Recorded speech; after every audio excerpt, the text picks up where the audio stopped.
কাল্পনিক স্টোরি, এটার সাথে বাস্তবের কোনো মিল নেই। এগুলো সব বিনোদন এবং অ্যাওয়ারনেসের জন্য।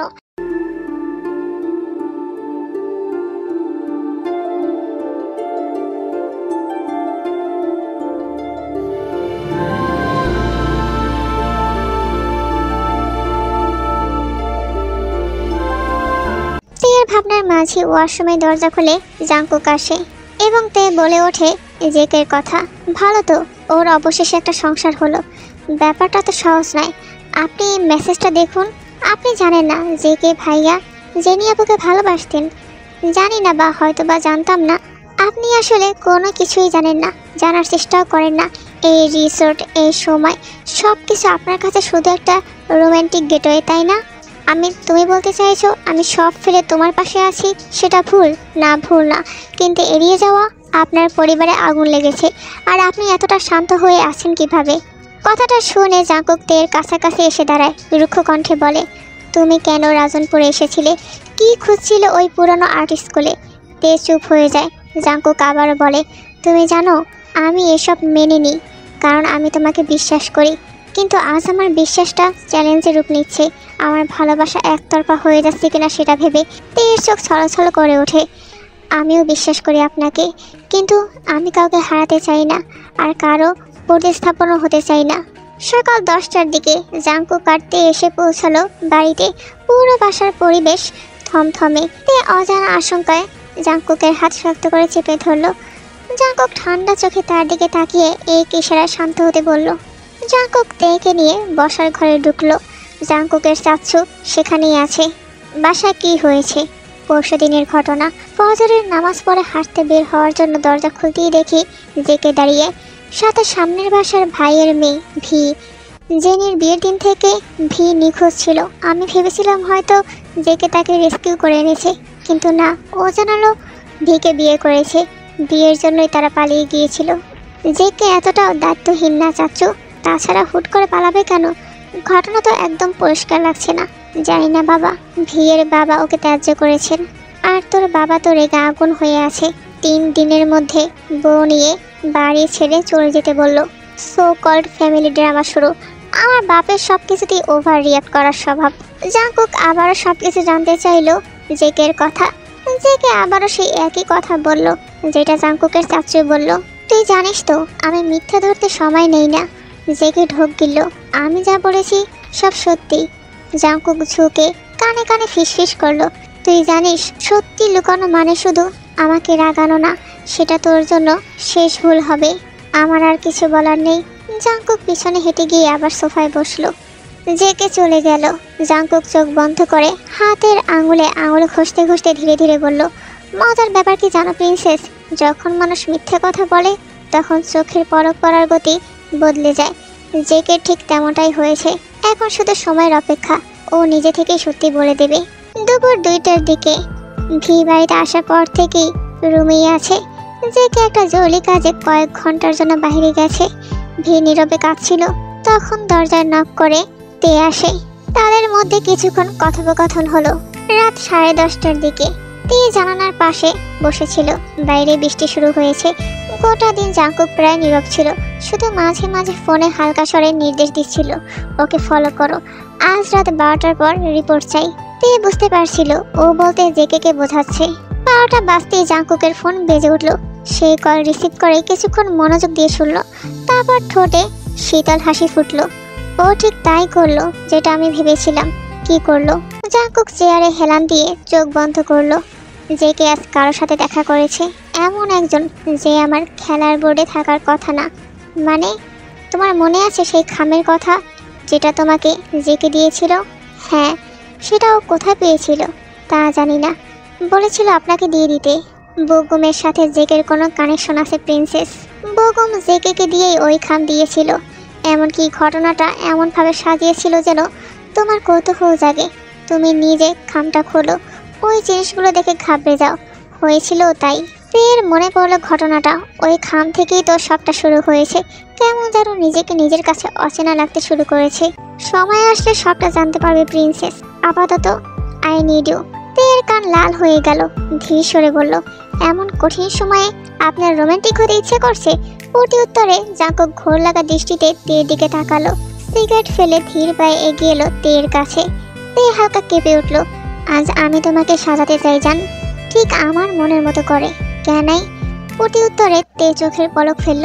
জাঙ্কুক এক অমায়িক হাসি দিল, এগিয়ে গেল কাবার্ডের দিকে। দুটো শপিং ব্যাগ নিয়ে এলো। তেকে বসালো ড্রেসিং টেবিলের সামনে। একটা গাঢ় নীল সিল্কের শাড়ি হাতে নিয়ে তের চোখে তাকিয়ে বলল, এটা পরলে তোমাকে চাঁদের আলোতেও ভীষণ স্নিগ্ধ লাগবে প্রিন্সেস। তে ঠোঁট কামড়ে হাসলো, নীরব চোখে তাকালো জাঙ্কুকের দিকে। তা দেখে জাঙ্কুক হাসলো, কিন্তু সেই হাসিতে উষ্ণতার চেয়ে ঠান্ডা দখল বেশি ছিল। জাঙ্কুক তে শাড়িটা কাঁধে রাখলো, আঙুলের দাগা দিয়ে ধীরে ধীরে গলার কাছে নামিয়ে আনলো। তে কেঁপে উঠলো, তবে ভয় নাকি অন্য কিছু বোঝা গেল না। জাঙ্কুক তের পেছনে এসে দাঁড়ালো। আয়নায় তাদের দুজনের প্রতিবিম্ব ধরা পড়ল। জাঙ্কুক তের কানে নিজের উষ্টের ছোঁয়া দিয়ে ফিসফিস করে বলল, আজ রাতে তোমাকে এমন করে দেখব যাতে আগামীকালও এই চেহারা মনে থেকে যায়, আর কেউ ভুলেও তোমাকে ছুতে না চায়। বাইরে বৃষ্টি জোরে পড়তে লাগলো। বজ্রপাতের আলোয় মুহূর্তের জন্য তের চোখে সেই পুরনো ভয়টা ভেসে উঠল, যেন এই সাজ শুধু সৌন্দর্যের জন্য নয়, এটা এক অদৃশ্য শিকলও। জাঙ্কুক ধীরে ধীরে তের কানের দুল পরিয়ে দিল। জাঙ্কুকের প্রতিটা স্পর্শে তের বুক ধকধক করছে। এক মুহূর্তের জন্য তাদের চোখ আয়নায় আটকে রইল। প্রিন্সেস, আমি সব জানি। কি জানেন? বেগম তোমাকে শুধু মুক্তি দিতে চায়নি, সে তোমাকে ব্যবহার করেছে, ঠিক যেমন জেকেকে করছে। মানে? তুমি ভেবেছো এই খাম, এই রহস্য সব হঠাৎ হয়েছে? না প্রিন্সেস, এগুলো সাজানো। তোমাকে ভয় পাইয়ে, কৌতূহল বাড়িয়ে আমার থেকে সরিয়ে নেওয়ার চেষ্টা। জাঙ্কুক আয়না থেকে চোখ না সরিয়ে ধীরে ধীরে বলল, কিন্তু একটা কথা মনে রেখো, যে তোমাকে আমার কাছ থেকে দূরে সরাতে চায় তার একমাত্র শাস্তি মৃত্যু। তে কিছু বলল না, কিন্তু তার ভিতরে যেন ঝড় বয়ে গেল। এই মানুষটা শুধু তার চারপাশের ঘটনা জানে না, তার মনকেও পড়ে ফেলছে। জাঙ্কুক হালকা করে তের চিবুক তুলল, ধীরে ধীরে তের মুখের দিকে ঝুঁকলো, কপাল এক দীর্ঘ চুমু খেলো। তুমি যত দূরে যাও আমি তোমাকে খুঁজে ফিরবো প্রিন্সেস, কারণ তুমি আমার। তেকে জাঙ্কুক নিজের মনের মতো করে সাজিয়ে নিল। তের গাল ছুঁয়ে বলল, চলো, আজকে রাতটা আমি তোমাকে দিয়েই পূর্ণ করব। বজ্রপাতের আলোয় মুহূর্তের জন্য দুজনের মুখ উজ্জ্বল হয়ে উঠল। একজনের চোখে অবাধ ভালোবাসা, আর অন্যজনের চোখে দখলদারিত্বের সাথে মিশে থাকা গভীর কোমলতা। জাঙ্কুক তেকে নিয়ে বেডে চলে গেল। বাকিটা তোমরা বুঝে নিও।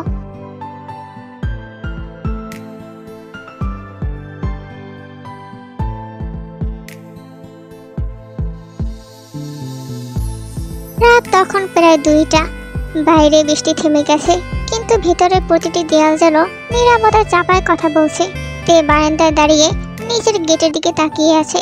বৃষ্টির পর শীতল বাতাস তের শরীর ছুঁয়ে দিচ্ছে। পরনে জাঙ্কুকের শার্টটা দিয়ে তের হাঁটু পর্যন্ত ঢেকে আছে।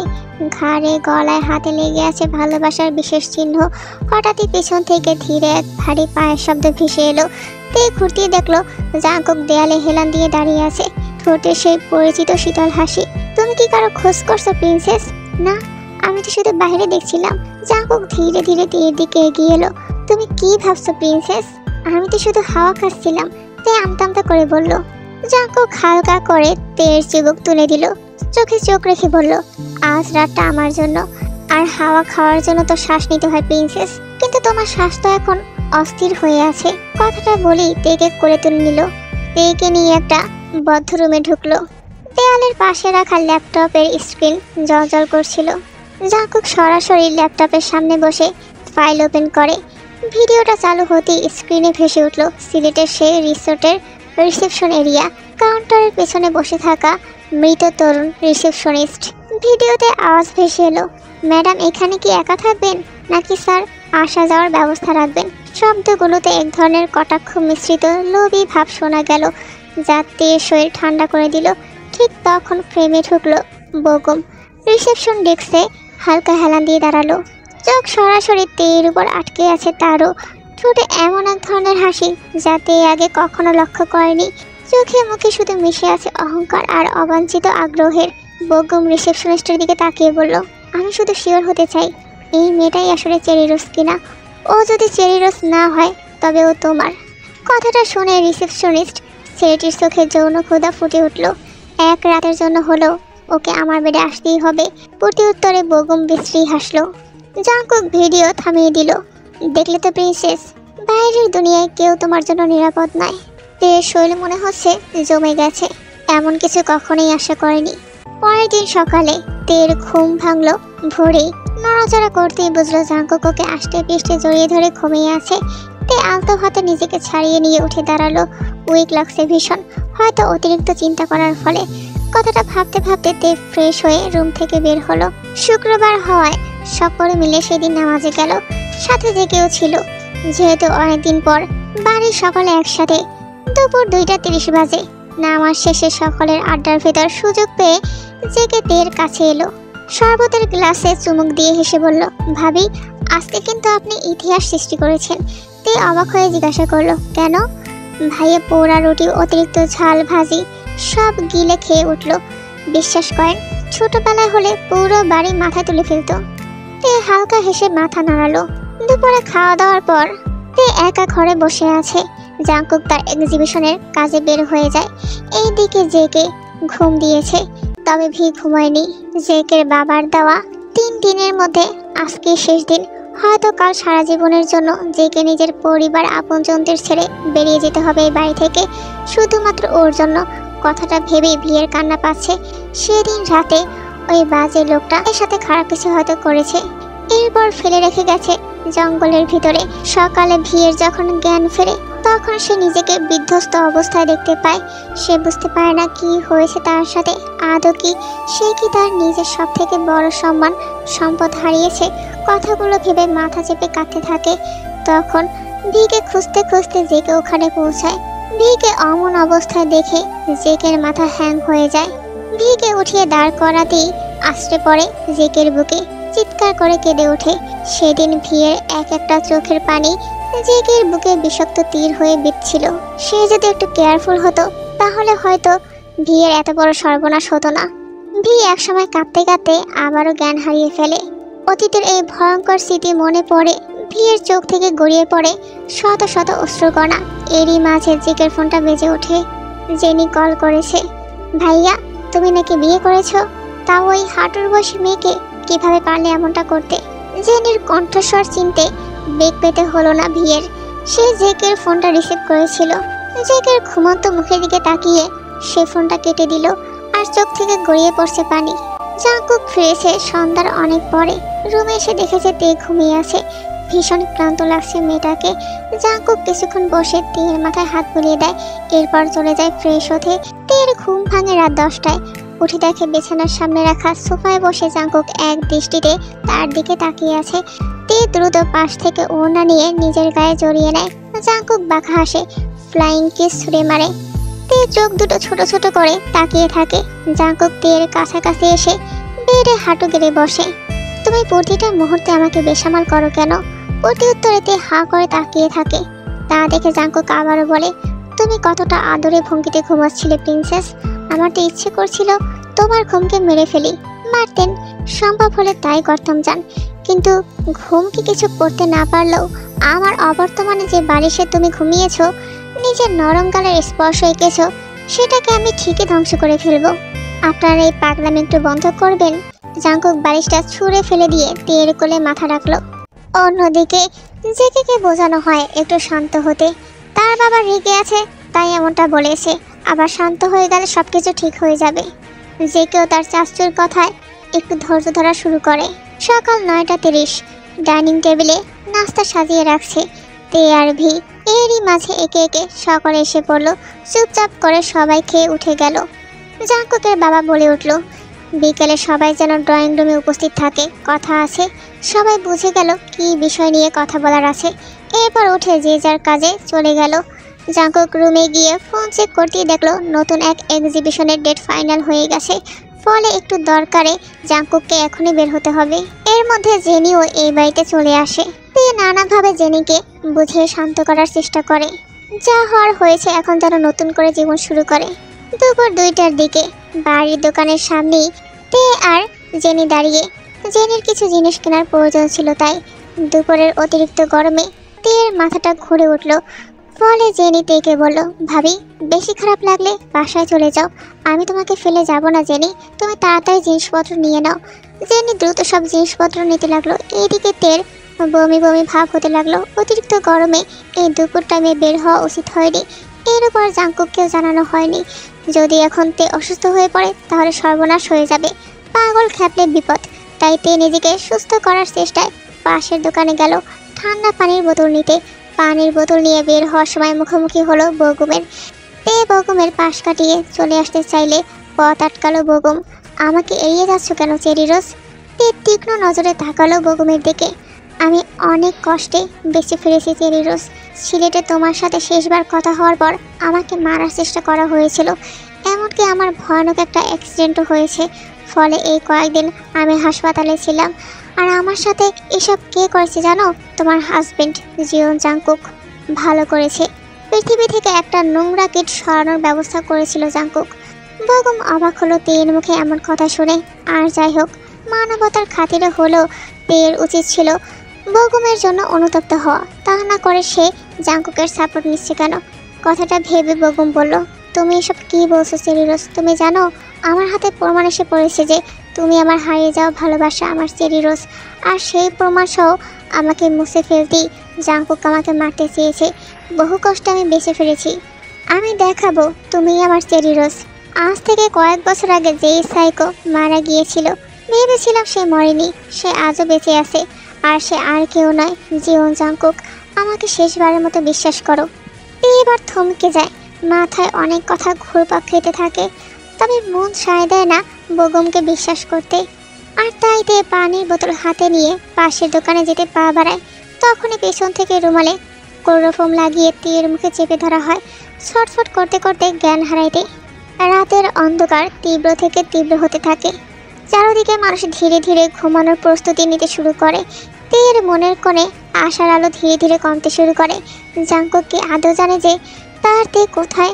জাংকুক কি আসবে না তার প্রিন্সেসকে বাঁচাতে? কথাগুলো ভেবেই তের চোখ বেয়ে 2 ফোঁটা পানি গড়িয়ে পড়ল। এবার বগুমকে স্বাভাবিক লাগছে না তের কাছে, কেমন যেন চোখ ধরা লাল হয়ে আছে, সম্ভবত ড্রিঙ্ক করেছে। বগুম ধীর পায়ে তের কাছে এসে ওর শরীরের স্মেল নিতে লাগলো। ঘৃণায় তে চোখ মুখ খিচে বন্ধ করে নিল। কি হয়েছে? আমাকে ভালো লাগছে না বুঝি? লাগবে বা কী করে? আমি তো তোমার হাজব্যান্ডের মতো সাইকো না। তবে শালা সাইকো এবার আমার কিছুই করতে পারবে না। কেন জানো? তে ভীত দৃষ্টিতে তাকিয়ে রইল। ওই শালা তো জানিই না আমরা কোথায় আছি। ও যতক্ষণে জানবে ততক্ষণে সব শেষ। কথাটা বলে হাসতে লাগলো বগুম। তে মনে প্রাণে চাইল একটা মিরাক্কেল ঘটুক, জাংকুক আসুক। সামান্য সময়ের ব্যবধানে বাইরে ভীষণ জোরে একটা শব্দ হলো। গাছ কাটার জন্য যে যন্ত্র ব্যবহার করা হয় তার শব্দ কানে আসতেই বগুম শুকনো ঢোক গিলে পিছনে তাকালো। দেখলো এলোমেলো চুলে কপালে রক্তের দাগ নিয়ে জাংকুক দাঁড়িয়ে আছে। বগুম 2 হাতে নিজের চোখ ডলে বলল, আমি নিশ্চয়ই ভুল দেখছি, না হলে মাটির নিচে পরিত্যক্ত এক ফ্যাক্টরিতে তুই কিভাবে আসবি? প্রতি উত্তরে জাংকুক ভীষণ জোরে বগুমের মেন পয়েন্টে লাথি মারে। বগুম ব্যথায় কুকড়ে সরে যায়।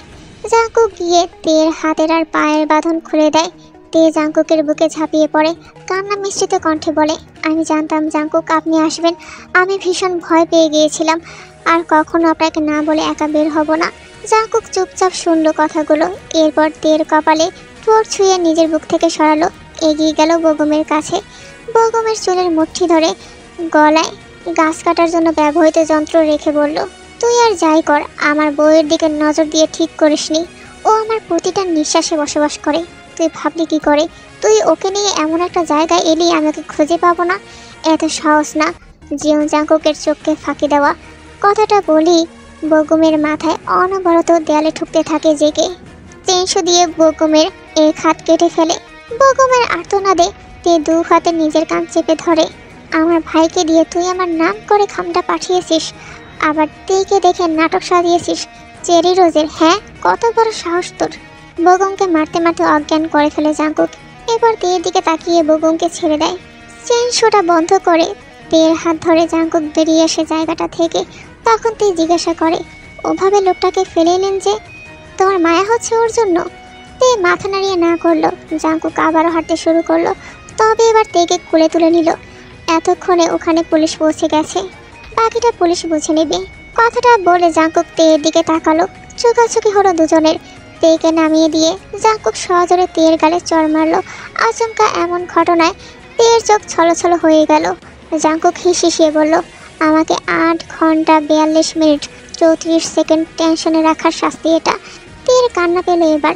জাঙ্কুককে জড়িয়ে ধরতে গেলে জাঙ্কুক সরে দাঁড়ালো। অতি ভালোবাসা আর আদরে তুমি বেশি বাদর হয়ে গেছো।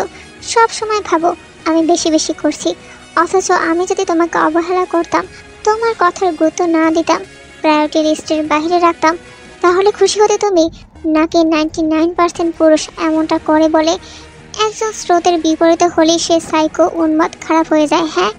জাঙ্কুকের ধমকে তে ফুপিয়ে উঠল। জাঙ্কুকের বুকে মোচড় দিয়ে উঠল। বউয়ের চোখে পানি দেখে তবু দাঁতে দাঁত কামড়ে নিজেকে সামলানোর চেষ্টা করলো। হঠাৎই দেখলো তে পড়ে যাচ্ছে। জাঙ্কুক দ্রুত ধরলো তেকে। বিড়বিড় করে বলল, মনে হয় ডোজ বেশি হয়ে গেছে। শিট। এবার একটু নরম সুরে তের গালে হাত রেখে বলল, চোখ খুলো যান। অজান সরি। 2 ঘন্টা পর ধীরে ধীরে চোখ মেলতেই নিজেকে হাসপাতালের বিছানায় আবিষ্কার করলো তে। পাশেই রয়েছে তার শাশুড়ি। উঠে বসার চেষ্টা করতেই জিন তেকে বসতে সাহায্য করলো। এখন সুস্থ বোধ করছো কি মা? তে মাথা নাড়িয়ে হ্যাঁ বলে। জাঙ্কুক কোথায় মা? জিন চোখের ইশারায় বাইরে দেখালো। হসপিটালের করিডোরে চিন্তিত হয়ে পায়চারি করছে জাঙ্কুক। তার শ্বশুর চেয়ারে বসে আছেন। তে সবাইকে দেখে অবাক হলো। কিছু বলতে নেবে তার আগে নার্স এসে বলল, আপনার হাজবেন্ড ভিতরে আসার জন্য রাগারাগি শুরু করেছে। তে মাথা নাড়িয়ে বলল, আসতে বলুন, কিন্তু ডক্টর একজনের বেশি কেবিনে অ্যালাউ করবে না। কথাটা শুনে জিন উঠে দাঁড়ালো। তের মাথায় হাত বুলিয়ে দিয়ে বলল, বাবা হতে চললো, তবুও পাগলামি আর কমলো না ছেলেটার। তে তবদা খেয়ে গেল কথাটা শুনে। জিন বেরিয়ে গেল হেসে হেসে। এর 2 মিনিটের মাথায় জাঙ্কুক এলো। তের কপালে হাত দিয়ে ব্যস্ত স্বরে জিজ্ঞাসা করলো, শরীর কি খুব বেশি খারাপ লাগছে জান? তে উত্তর দিল না। জাঙ্কুক তের হাত আস্তে করে ধরলো। দেখতে লাগলো ক্যানোলা করা জায়গাটা। তে আর চোখে জাঙ্কুকের কাণ্ড দেখে মনে মনে বেশ মজা পেল। এদিকে তে কথা না বলায় জাঙ্কুক অস্থির হয়ে পড়ল। কি হয়েছে প্রিন্সেস, তুমি কথা বলছো না কেন আমার সাথে? তে উত্তর দিল না। জাঙ্কুক আহত মুখে তের গালে হাত দিতে গেলে তে সরে গেল। Sorry princess. এবার তে ফিক করে হেসে দিল। জাঙ্কুকের দিকে তাকিয়ে বলল, এত কেন ভালোবাসেন আমাকে? আমার তো বিশেষ কোনো গুণও নেই, অতি সাধারণ মানুষ আমি। তুমি অসাধারণ আমার কাছে, সকল বিশেষ গুণে গুণান্বিত আমার জান তুমি। কথাটা বলে জাঙ্কুক তের কপালে চুমু দিল।